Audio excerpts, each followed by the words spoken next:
Hey yo, what's up guys? Welcome back to the third episode of Connecting the Dots. Today we have got the hot potato in the market, Mr. Ponlo Dota. How are you, my man? Good, good. Good, nice. Yep. Well, my man has a breakthrough now, man. Like, dude, how are you? Like, this is you should be feeling more than just good lah. Come on, give me the real emotion And here. I mean, I'm still in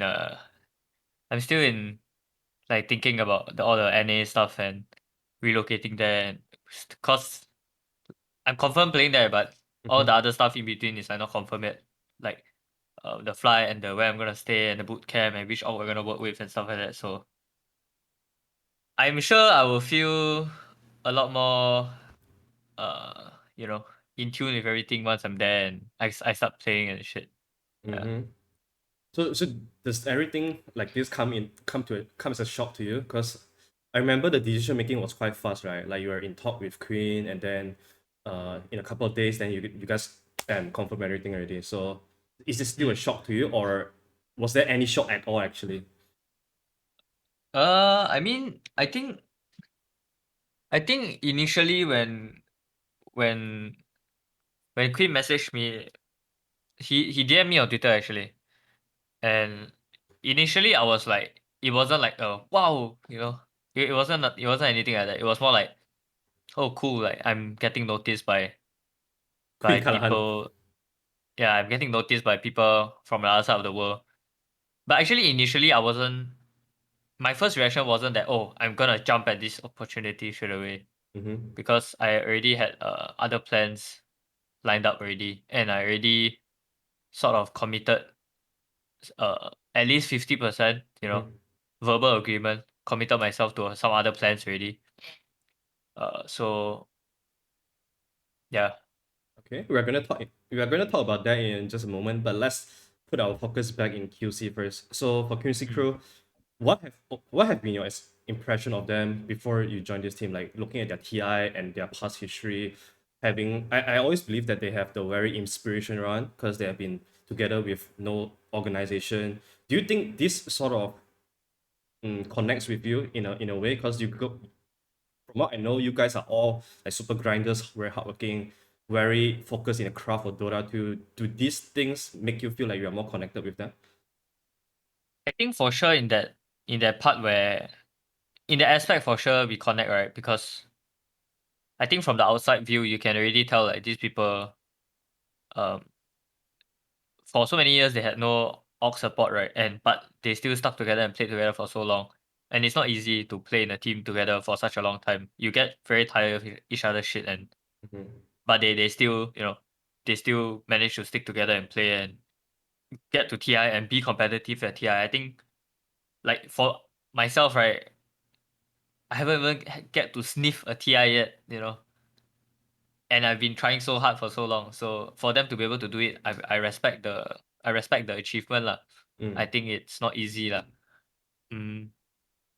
But to be honest, my impression of Quincy as a team throughout all the years has never been very good. Like I've never felt like they were a very good team, and I've never felt like they were much of a team lah with the way they played. Mm-hmm. Just the Dota aspect of things, just from a spectator point of view. And I never really watched many of their replays because just wasn't really fascinated by them in general lah. Mm. And this was something that I told Quinn and I told Yawa, like in my first conversation with them. I told them straight up about this, and but I feel like, and I think it's important, right, to be honest about these things. For sure. Um, but I feel like this TI, especially Yawa, I think like I've always in the past I always didn't feel like Yawa was good. Like I shared the sentiment of many others that Yawa was one of the poorer performing carries at a tier one level, right? Because Mm-hmm. Quincy is a tier one team. Mm. But actually, I think I was biased for quite a while, and I did tell him, I when I talked to Yawa, I told him that I think I was biased against him because I think I look back to Quincy's TI games this year. I went through their games and I told about, and we watched their replays. I watched Mm-hmm. their replays with them recently, and I think that Yawa actually played like one of the best out of the whole team. So Yeah. I as much as possible, I'm detracting myself from what I've said in the past or what I felt in the past about them, and try to look at them objectively as players and how to work with them and stuff like that, you know? Yeah, I Yeah. think I think this is a very good point because I think it happens to a lot of players, right? Where they are just getting when their value isn't really known Mm, by the outsiders because of how everyone in the team they have different values where it might not be the gameplay itself, it might be leadership and stuff like that. mhm, What is that about? Yeah, what is that from Yawa that you feel like, oh, I have been biased against him? Maybe the gameplay itself is not the strength. Maybe his strength comes from leadership. mm. What is the thing that you feel from Yawa? I just think in the past I just don't think he was that good in the past, but I Mm-hmm. think he has improved a lot. And this I think just based on like stats alone, just based off what you see the KDAs, you see he's actually carrying the team, you know. So I think I'm not convinced. I wouldn't say that like, oh, just because he's my teammate now, I'm gonna think that he's fucking like one of the best carries in the world and compared to fucking Yataro. No. As much as possible I wanna stay honest to myself and honest to the people around me. I think I was biased against him, and I thought badly of him in the past as a player. Just this all just purely in the Dota sense, right? Mm-hmm. Because I don't know any of these people like personally at all, right? So it's all from a Dota perspective, and I have my own theory of when I watch Dota, I have my own sense of who is good for what reasons and who is bad for what reasons Mm-hmm. over the years, right? Because I've been watching Dota for so many years. Yep. So yeah, I just think that uh yeah, I'm interested to see uh how good we actually can play together. And I think I have a good feeling about it lah. I think we will both like bring each other to like me being there. I feel like we'll elevate the team, and the Mm-hmm. team will elevate me. That's how I feel. Yeah, that must be the nicest thing you can have in a team. So anyway, Mm, since you're on this, right? So you have mentioned that you have been watching Dota for so long, and I'm sure that all these players are no stranger to you. So is there anyone that you are most excited to play with among the four, or even including Jack as a manager? Mm, I would say probably the one that I'm most excited to play with is Quinn, Mhm. because because I watched quite a few replays with him, right? Like recently, in the past 2 weeks, and I feel like he has a strength, he has a specialty, and he has a way of seeing the game, especially in the early game, the first 20 minutes of the game. He's very good at that, Mm, and I'm just very excited to see almost like how I can me with him. I feel like we can almost create a sort of OG 2019 esque of play mm, where we can potentially be able to do things in the game that people just don't expect or people don't feel normal reacting to because we just play too fast. Because mm, I think I'm quite a fast player, and I think mm, Queen is a super fast player. So yeah, I think Queen is the one that I'm most excited to play with in a Dota sense. But on a human level, I think I'm interested to play with all of them.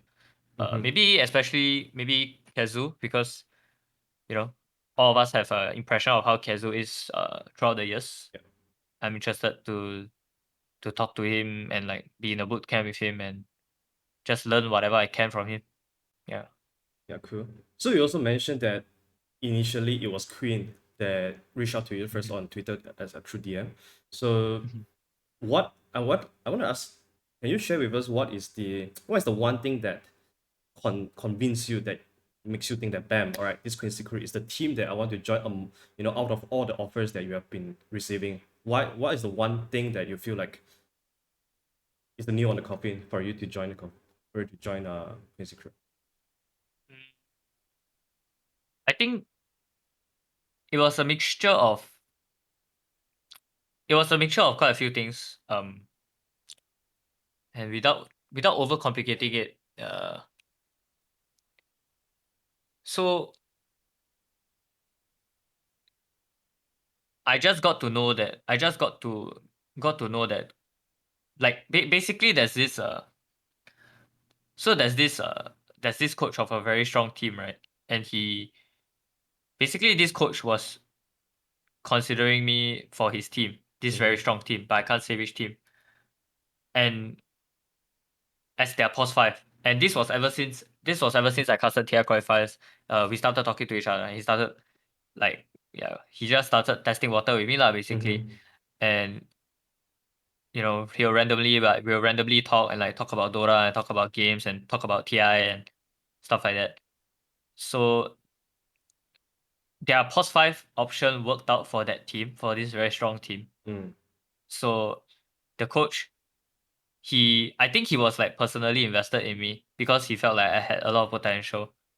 So he strongly recommended me to Quinn, and Mm. that's how Quinn like became personally invested in me as a post five. So yeah, basically that's what happened. And so basically this coach like convinced Quinn, persuaded Mm. Quinn a lot that get this Ponlo guy. He's really fucking good. Can I curse? He's really good. He's gonna be he's really hungry, stuff like that. And the coach also was persuading me and telling me that I should play with Quinn and stuff like that. So yeah, basically that's about it lah. Mm. Then I talked to Quinn and then I talked to Kazu in like a span of like 2 or 3 days. I had a long talk with them, and I felt like what we wanted aligned, Mm. and how they wanted, how much I could feel how much they wanted it. I could feel that they were good people and they were trying to do things the right way, and they were people that will put the team above themselves. That's what I feel from them. Just good vibes lah. And I think they felt that from me also. That's why it happened so suddenly. Like we went from not Mm-hmm. knowing each other at all. They don't know who the hell this fucking Ponlo guy is. To 3 days later, they're like, I want to fucking fly this Ponlo kid out of Singapore and to fucking United States and play with us. Mm. Yeah. So Man, I guess it tells a lot about you because because we worked together before, and I think you are always the guy that is the most emotionally attached to the team that you want to build. Because you're just the kind of people that wants to mm. connect with people. It's always more than Dota. So I want to go back to the one thing for this Quincy Cruz formation. Do you involve with any of the do you involved with any of the building of this team, like in terms of picking the players that you want, in terms of setting what kind of players or what kind of plays or strategies or anything like that that you want to be going into? Mm, in terms of the other players, we did discuss basically the team was built mostly around Quinn, Mm. because that's how it works in NA. The player with the most say is the player that you have the least of that player, and the mid player is one of the least in NA. Like there's only that few. Yep. So Quinn was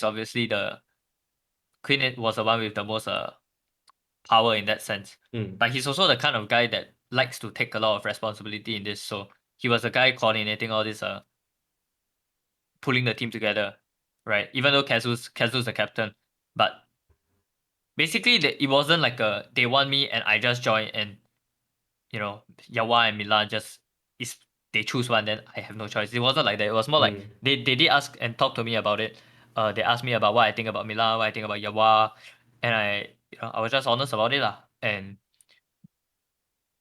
yeah, lor, it Mm. was it became it's just done in a good way. I think it was done in a proper way where now we have a team that I feel like everyone wants to play with each other. You know, Mm.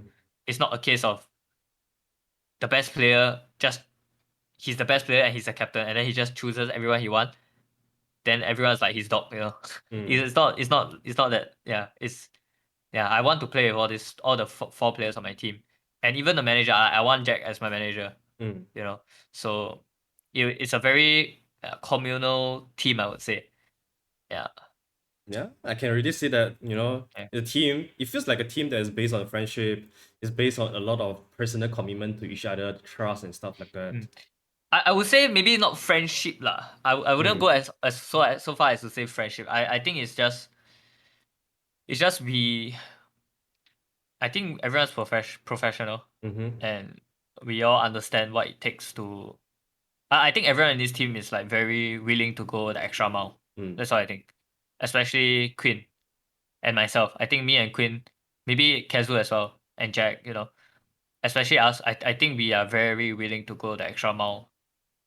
If we know it's necessary, we will do anything, I think, for the sake of the team. I don't know. I won't say that about Milan and Yawa because I just don't know them enough. I think Mm-hmm. I haven't talked to them enough to know. But yeah, this team is just. But I think the team is just. It is on. It started off on the right foot because yeah, we it's not some like ego place where it's like I know you think I'm good, Mm. so I talk to you like I know you think I'm good. Then I Mm. know you want to play with me. Then I like play my cards with you. It's not some shit like that. It's very open and honest and you know what you're worth, I know what I'm worth. You want to work together, I want to work with you. Do you want to work with me? It's just very good lah, I think. Yeah. Yeah. Man, I mean, honesty is really the foundation of a good team, isn't it? Mm. Yeah. I mean, yeah, but at the same time, if you just honesty is also not enough, right? You need people that know what they're doing, right? Just being honest. You can be fucking clueless and you can be honest, and you can get nowhere with it. So I think there needs to be a good balance, lah, Yeah, that sounds for sure. exactly like me, man. Like, but anyway, we are not going to go into that. So, okay, one last thing about things that are related to Quincy. So you are going to NA and play. You have been spending your almost entire life playing in Southeast Asia. Mhm. You played in China for a while. We're gonna talk about that later. But what is the one thing that NA server and the plays out there have fascinate you the most, or it feels like it is going to be a big challenge for you to adapt to that? Is there anything like that that you feel like will be an obstacle that you need to climb through? I think most likely the obstacle that I'm gonna face is that I just don't think that the pubs there, like if you get into a pub with a lot of pro players, if there are like 6 or 8 pro players in the pub, then it's gonna be very competitive. But if you're in a pub with just randoms, right, and the average MMR is low of the game, I think it's gonna be a lot less competitive than C pubs.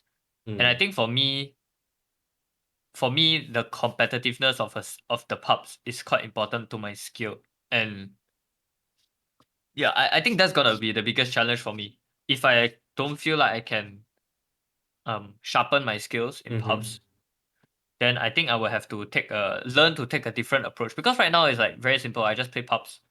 I watch replays of pubs. I watch replays of tournaments. I play more pubs. Mm-hmm. I feel like my improvement as a POS 5 has been very linear. It's very simple to me. So yeah, I might have to learn a new way of learning, I guess, Yeah, that is in very NA. true.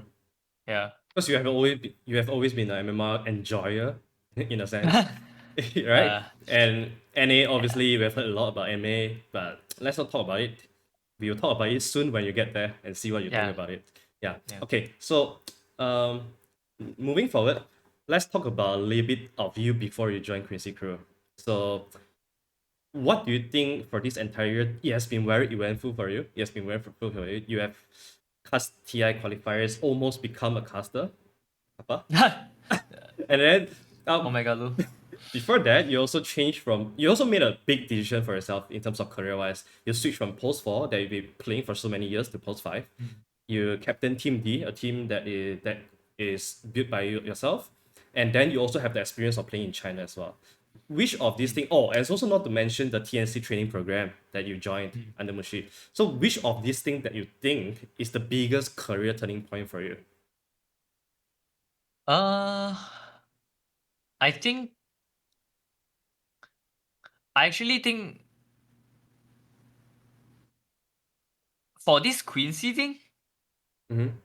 casting TI qualifiers was the first step Mm. that resulted in this. But if not for this Quincy thing, I would still have gotten opportunities as a POS 4. I would still be playing POS 4. I would most likely have went to China to Mm. play POS 4 there because I had some opportunities there.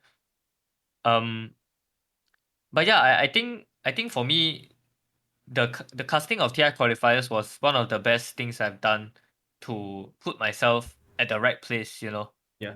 Because I've been playing for so long and I've been trying for so long and I haven't had much success at all for so long, right?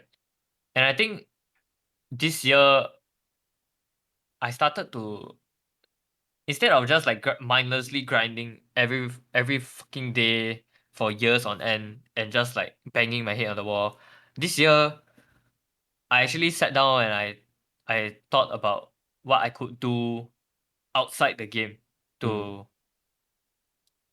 to improve my chances, because as a support player you don't get the liberty of just like climbing MMR, and because climbing MMR as a support is hard, you know, Yep. it is hard. It is harder than as a core. Especially maybe offlane is hard to say. Offlane right now is like hard to say whether it's easy or not. Mm. But as for carry and mid, it's like it's so easy. You actually just need to climb MMR. It's a direct path, you Yep. know, to get better at carry. It's very direct. And once you're good enough, you will get tryouts for sure. Mm. But as a support, you know, there are support players like, you know, Mira from Spirit. I don't even know if she's in top 100. Like the guy is like right now I think it's like 200 plus or something. It's like you can be good as a support player and not have the highest MMR. There is a possibility, which makes it discouraging to pour every day into MMR Mm. and your rank and judge your skill solely based on MMR, Yep. because you know there's a part at the back of your head that's telling you that maybe you are doing some things right. Maybe you don't have to change certain things because maybe a certain part of how you play is good. It's just that you don't have the platform to show it yet. You don't have the MMR to show it yet. You Mm. know, you don't have the results to show it yet. So yeah, I just started to think about what I could do outside the game to improve my odds of getting better opportunities. And when TI qualifiers was coming up, TI 10 C qualifiers was coming up, I just thought to myself like, I was talking to Scanzor and a few others, few of my friends. I was talking to you. I was talking to like Kipsu, Mm. and I just figured that, hey, you know, I always talk to people about Dota in our Discord and stuff, Yep. and I always talk about the game. Like, why not I just do it in TI qualifiers? You know, Mm-hmm. I know all the teams so well. I have so much personal like anecdotes and like Yep. my personal interactions with them, and I can talk to them on a daily basis. Like they will actually answer me. You know, if some Mm. caster PM some pro player, the pro player will just be like, "I'm gonna shit about you." You know, it's hard for the caster to connect to the player I for a lot can of casters. totally connect to that. Yeah. So for me it's like so easy, right? Because I know the pro players, Yeah. so it's like I can just PM them and ask them stuff, funny stuff, and I can just say it on cast and it'll be Mm. interesting to everyone. I mean, as a viewer, I like it when pro players cast. You know, those that actually put in an effort. Yeah. You know, not those that just come on and fucking like shake leg and think I'm a pro player. I can do anything I want lah. Mm. So yeah, casting TI qualifiers. I had one very simple goal when I casted TI qualifiers. Even though there were like 50, 60K people watching, right? Mm-hmm. My goal was very simple since the start. It was not to appease the general public. It was not to appease the 60K people. Yep. It was to get on the radar of like the 30 people that matter in the Mm. world when it comes to giving me a better opportunity for my career. It was getting those 30 to 50 people in the world that has the power to influence team rosters, Yep. to scout players and stuff like that. For them to hear my thoughts on the game and yeah, to impress them that this kid, you know, from Singapore, from C, you know, actually a lot of people don't know, wouldn't expect that someone from C can speak English well like this, right? It's, you know, that is the You're fucking about it, reality, man. you know. Yeah. So yeah, when I talk to certain people, you know, from like NA, they're like, oh, you speak good English. I'm like, yeah, no shit, I'm from fucking Singapore, dude. Yeah.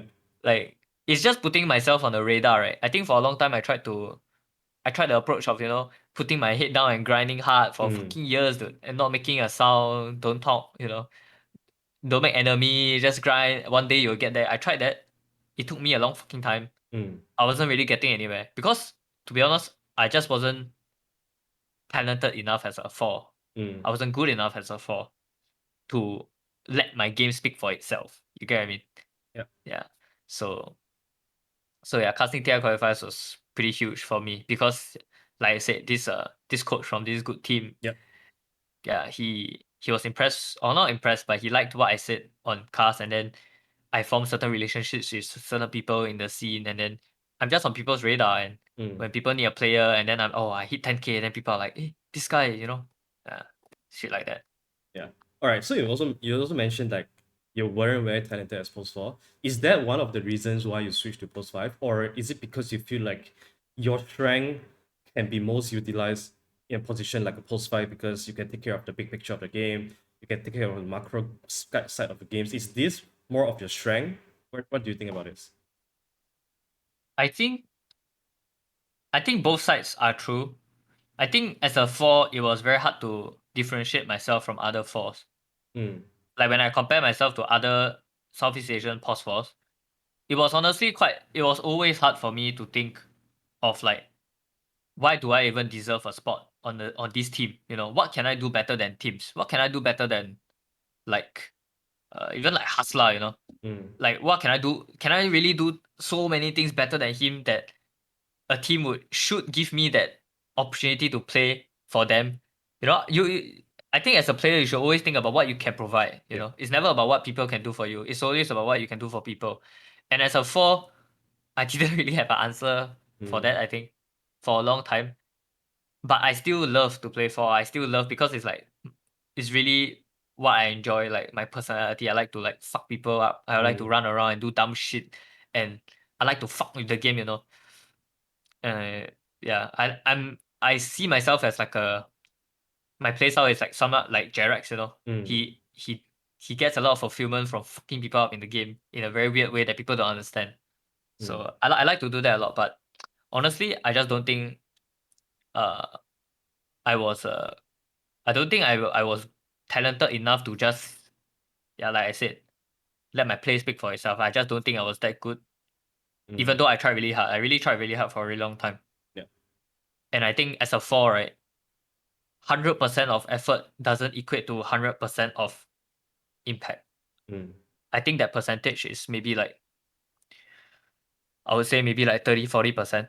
mm, If you put in X amount of effort, you can get 30-40% of impact in the post 4 game. yeah. Because a lot of how post 4s are good is like very instinctual in some Yep. sense, you know. But of course, there are exceptions like Mira. I don't think it's like a very instinctual post four. He was good in a lot of ways that make his team spirit good. You know, he Mm, was a team player. You know, so in some sense, the whole argument and conversation is like ironic lah. But it's mm, just how I view it. I just don't think I was that good as a four. I couldn't differentiate myself. I didn't feel like I was very special as a four, mm, and I also felt like it was so much easier to improve as a five to me. mm, Like things just made so much more sense for me because of the way I thought about the game. mm, The same reasons why I'm not able to get good as a four are the same reasons why I would be good as a five. And that mm, reason is I view the game from a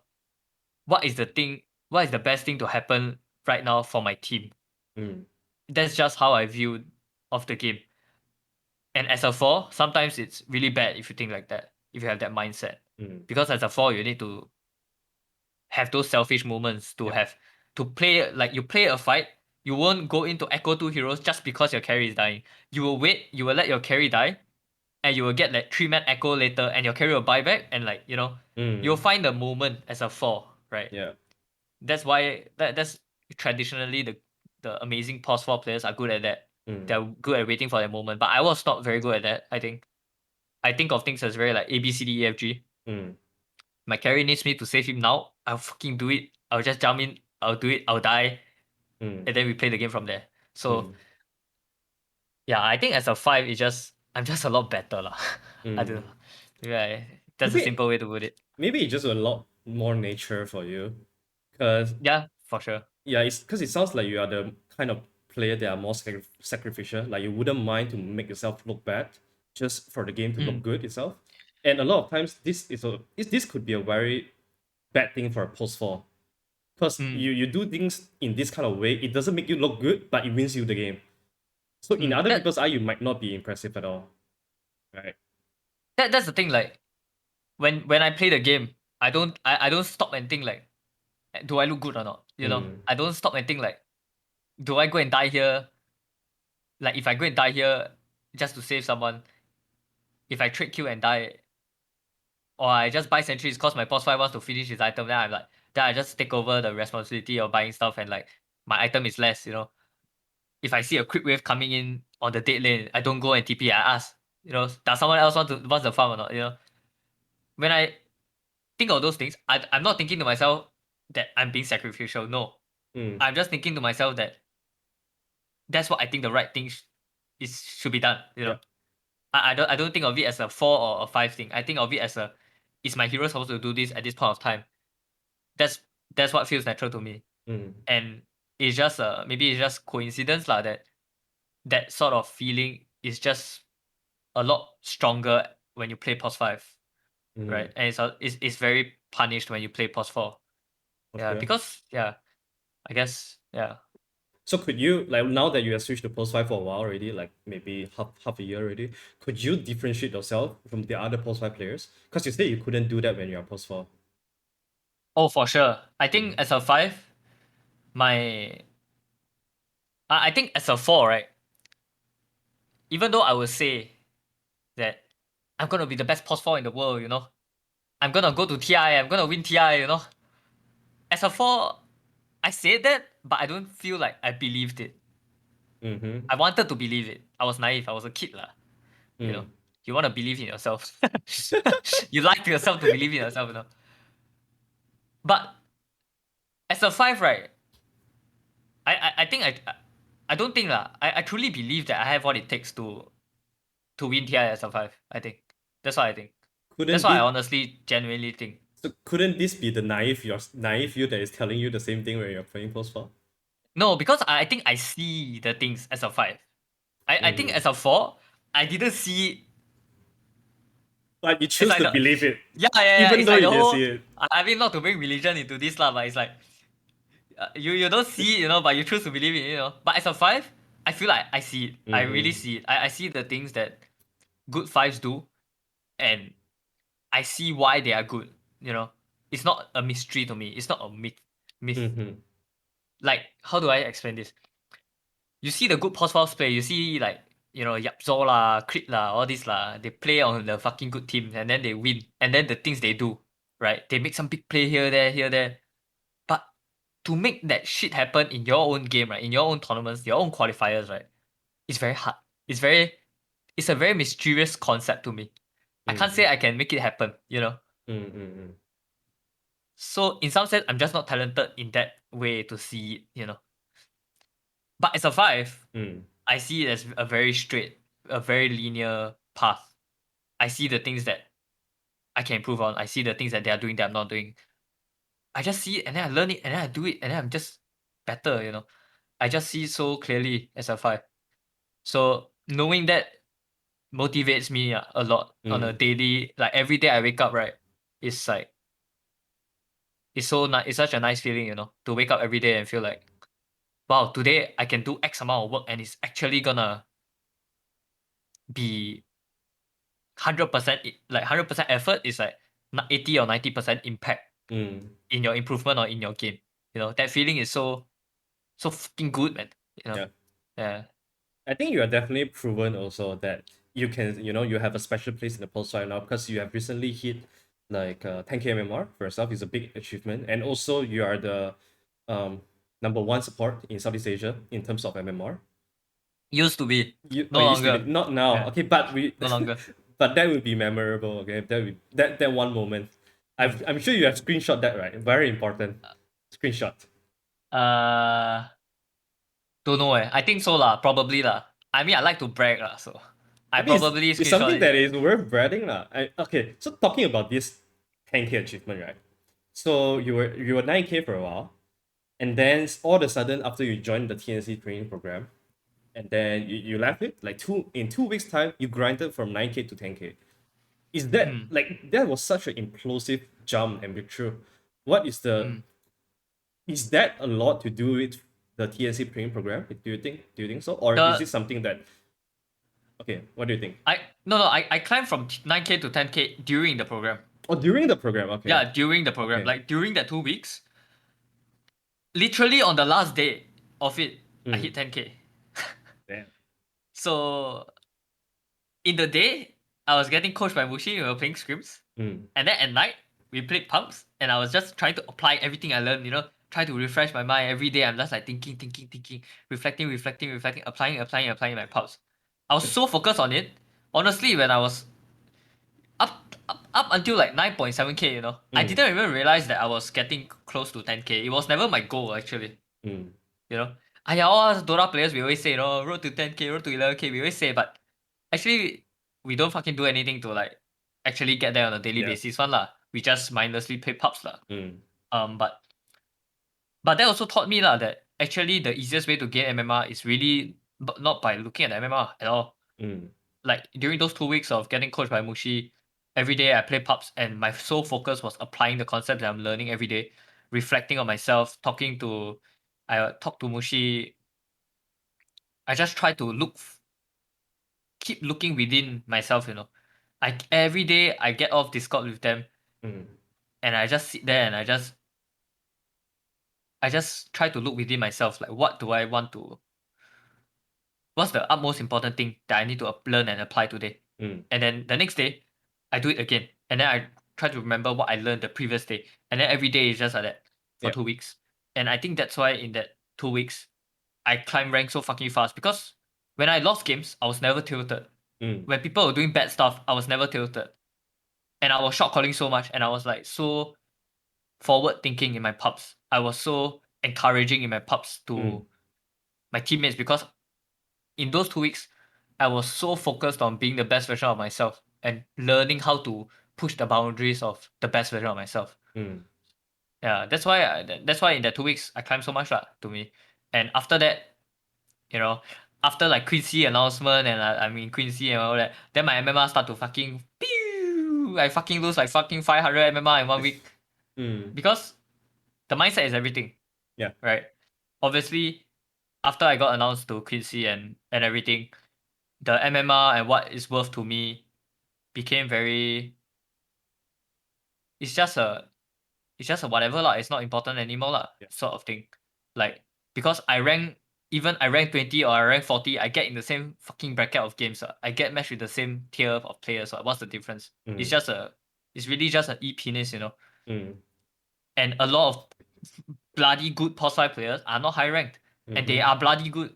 And the Mm. moment you let yourself think that I did let myself think. Also, okay, there were a couple of days where I'm like, look at me, I'm so good. In my mind, I'm like, look at me, I'm like number one support player in C. I'm so fucking good, right? Mm. I let myself celebrate for a few days. But then after I started losing, right, then I realized that I'm not. Mm. I'm really not that hot shit. I'm Mm. still a lot worse than a lot of these pos 5 players in Mm. the world. And I learned to actually go and watch like I actually go and watch the replays of all these other pos 5 players. I watch TI replays, I watch Miposhka replays. Just yesterday I watched like 4 replays. You put the effort in the place that makes sense. Mm. You don't just look at the achievement and like judge your skill based of Yep. MMR, Mm. especially as a pos 5. Mm-hmm. Yeah. So you mentioned a lot about all like during the TNC program, you learn every day, you try to apply it every day. I think this is a very Mm. important thing for all of us because we have always heard the question, like, how are we going? Like a lot of amateur players, they would like to raise this question to pro players: How can I improve? How can I grind Mm. MMR? But people don't really take the necessary steps to really grind and Mm. improve. They'll always be like, all right, today I'm gonna wake up, play 10 games of pubs. And they'll just be Mm. like, what you say, mindlessly play the game.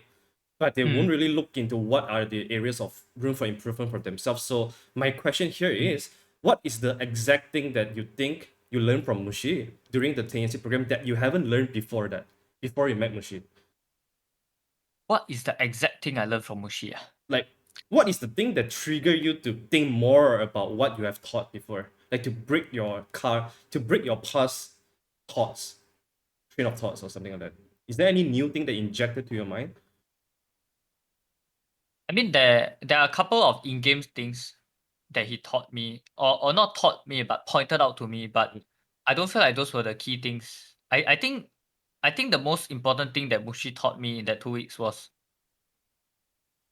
that I always thought that I was hardworking. I always Mm. thought that I was self-reflective. I always thought that I had self-awareness when it comes to Dota.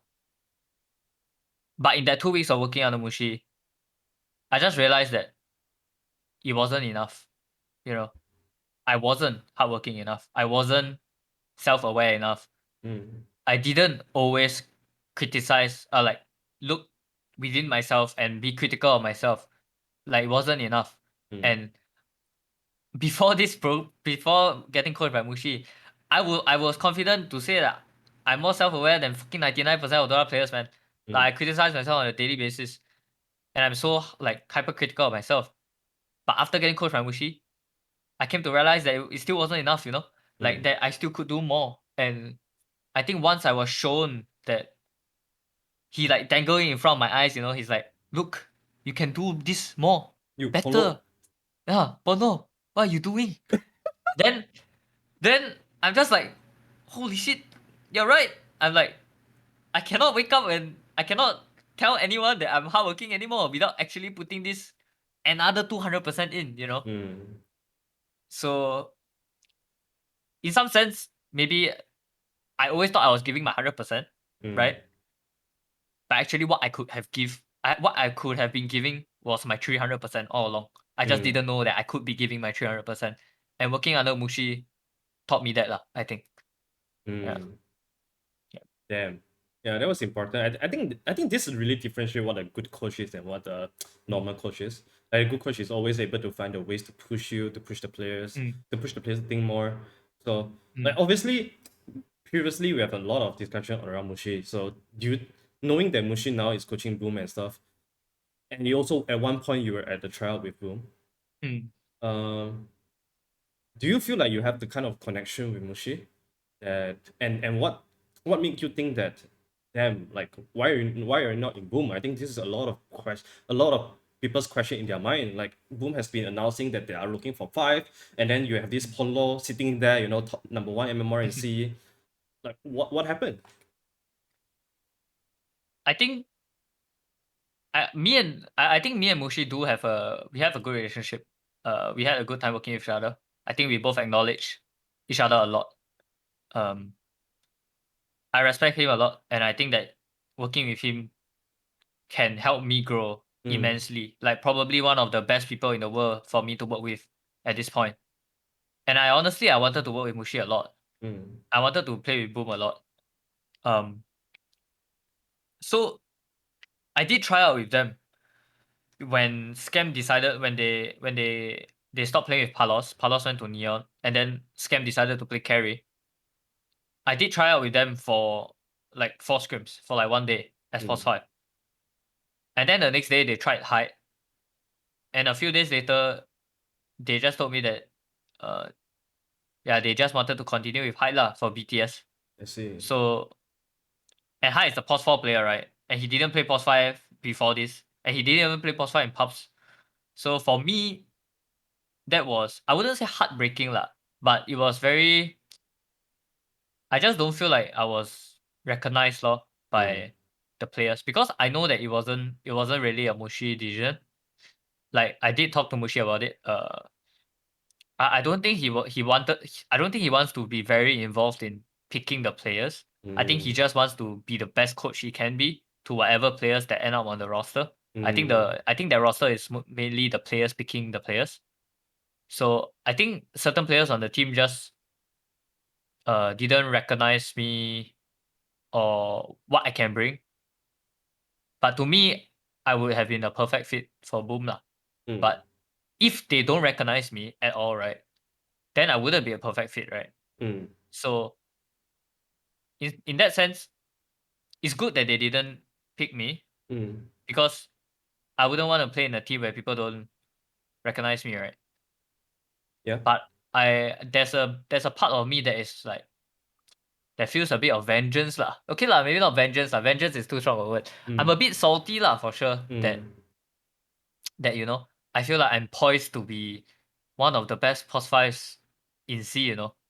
Like you just give me 6 more months, like mm, I will fuck everyone up. I think mm, especially in Boom, especially under Mushi. Like Mushi mm, knows. I'm sure Mushi knows that I'm gonna be so bloody good under him because I mm, improved so much in just 2 weeks. mm, And I'm just disappointed that they didn't see that. They didn't.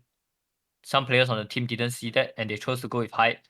And yeah, the fact that he's a POS 4 player and hasn't played POS 5 in pubs at all, also is like salt in the wound lah. It's like they rather pick this guy that Boom already worked with him, right? Boom Mm. already know he's a known quantity, right? Yeah. Yeah, and for them to pick him over me, I mean, I'm fucking good friends with. I think I'm good friends with Hyde. I talk to Hyde quite a bit. No, I don't harbor any bad feelings against him. Mm. But I think I would have been better lah. Mm. So actually, after Hyde left, right? After Hyde left the boom situation recently, I do know that they wanted me, but Mm. I already decided to commit to Quincy. Mm. So, and honestly, I don't regret it at all. Like Mm. I, yeah, I feel like if they, I don't want to be just like a second option that they took because Hyde left. Yeah. Like I feel like I see myself as more than that, Mm. and I know Mushi sees me that more than that also. You know, so it just rubbed me the, it kind of rubbed me the wrong way, Mm. and I kind of feel like, fuck all these C teams, fuck all these C players. I'm gonna go another region. I'm gonna be fucking good, and then these players can fucking regret it. That's Mm. what that's what that's what I'm using to motivate myself now. But Yeah. honestly, like no hard feelings lah. This kind of thing. It's just yeah, It just acts as a fool to your motivation, which is yeah, why I believe it's also why you committed to Quincy Crew so fast, right? Because you feel like you mm, you were not recognized in C, like you have been mm, so like you have proven yourself through MMR, and no one really wants to give you the shot. But Quincy Crew came to you and told you that we are really mm, interested in playing with you. We want you on the team because we want to realize your mm. potential. That Yeah, that must feel good, right? yeah. I think in Western teams there's a lot of individualism. Like Mm, people are very committed to the idea of what this person can bring to the team in a human aspect, also in a personality aspect, in a creativity aspect. exactly. And that aspect attracted me a lot, I think, to join a Western team. Because I feel like I want to have that kind of, not power, but I want the team to have that kind of conversations. Mm, Uh yeah lah, and C teams. I mean especially Boom and TNC, right? Because TNC, as far as I know, the guy that's responsible for building the TNC roster was there during the whole TNC boot camp thing with Mushi, like that 2 weeks of playing with Mushi. Like I think the guy was there watching us play, watching us learn under Mushi and stuff. So I think he had enough info and data on me, like as a player and as a person and stuff. mm, So I was honestly, I heard that they just want veterans on their veteran supports because they want to get like new core players, right? Fresh young blood Filipino core players. So I get that that's the approach, but I still feel salty about it lah. It's like, yeah, I heard that they're gonna get like fucking Febby as a post 5 player. I'm just like, come on, man.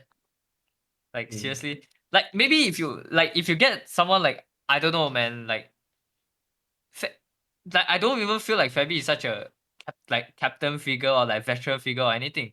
Like if you get someone like a, I don't know, give me an example, man. Arthur, quick. Arthur. Nah, I'm just kidding. Not Arthur. Let's just say someone Uh, like a, I don't know lah. I'll let you drop the name lah. I'm not gonna drop any name lah. But someone that has more, like someone like a March. If you tell me you pick someone like a March over me, right? Because you want to foster talent in that sense and stuff, I completely understand. I can see it. Mm, But I, for me, my personal opinion is that I don't see Febby in that sense much. mm, So I am a bit salty that they didn't choose to work with me in the first place. They didn't even contact me at all after that. mm, So it's like I cannot ignore by TNC. Boom choose Hyde over me. Fnatic, you all know who lah. I mm. think that's fine lah. I think he is good, better than me lah. So all these teams don't want me, then salty lah. Yeah, just So just gonna leave this broken place lah. No one wants me. I'm gonna leave. I Ciao. mean, I just think I just think as a five, right?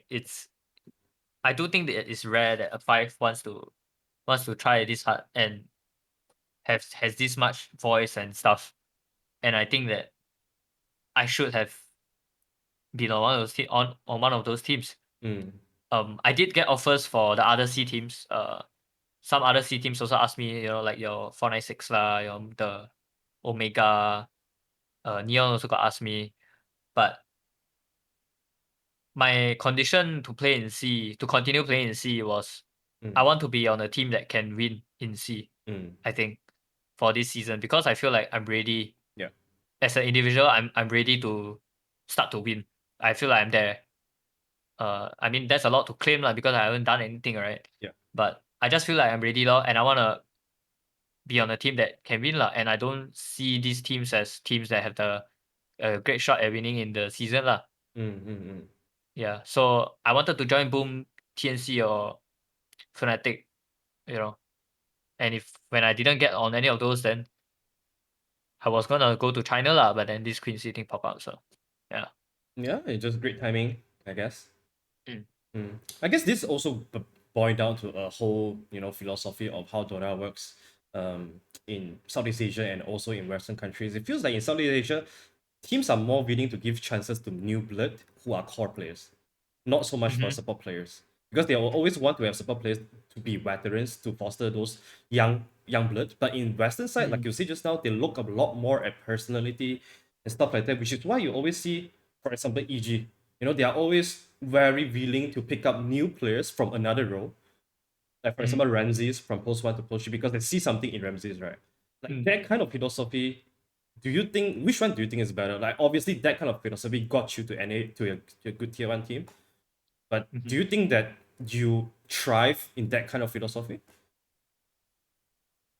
I think I think I honestly don't know. I feel like there is a road where when your team is fully based on individualism and it's all based on what the people on the team think and stuff like that. When you get on a page where everyone is wrong, right? It can be dangerous because you don't really see the way out.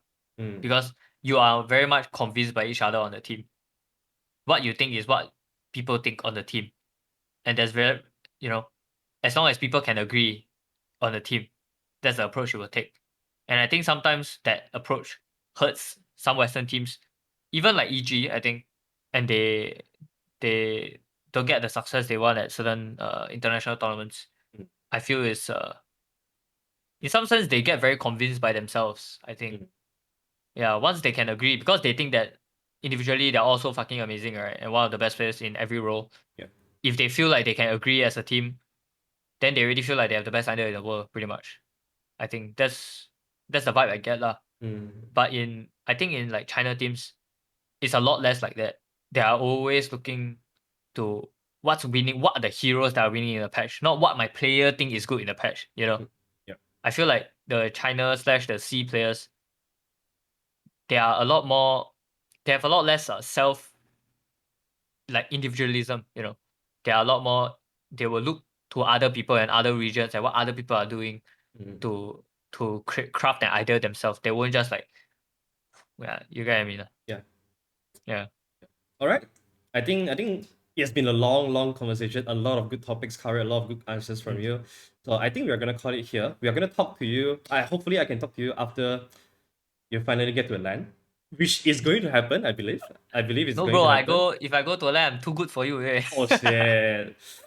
I'll have to look for someone else, right?